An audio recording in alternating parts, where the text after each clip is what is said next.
A week had passed since that wild midnight flight, when Frank fled his home in the dead of the night. Now safe with his brother on Olympic Avenue, he figured some rest was the sensible view. At first it was quiet, a place to recover, a chair by the stove in the care of a brother. But Leonard, it turned, had a habit or two, and the bottle, it seemed, was his closest he knew. Each evening it started with just one small dram, then louder and louder, then bam, bam, bam. The windows would rattle, the walls nearly crack, with shouting and stomping that echoed right back. "Oh, Frank," Leonard hollered, with drink in his hand, "you ain't got the grit of a sensible man. You ran from your wife in a gown, don't you see? I'd stand my ground, well, at least maybe me."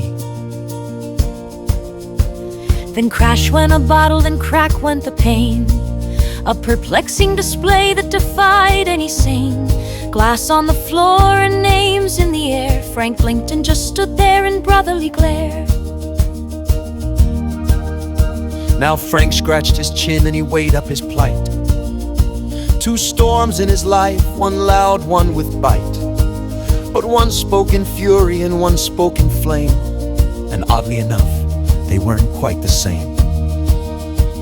For Carrie, though fierce, had love in her eyes, beneath all the thunder and sharp, sudden cries. And Leonard, though kin, brought a different despair, a racket that lingered like smoke in the air. So early one morning, with daylight just thin, Frank packed up his courage and wandered back in, down Nevada Avenue, slow step by step, with memories fresh and a promise he kept. He stood at the doorway, unsure what he'd find, a storm or a silence or something more kind. But Carrie looked up and her anger was gone, like night giving way to the first light of dawn. No shouting, no fury, no scratching that day, just arms open wide in a quiet, soft way.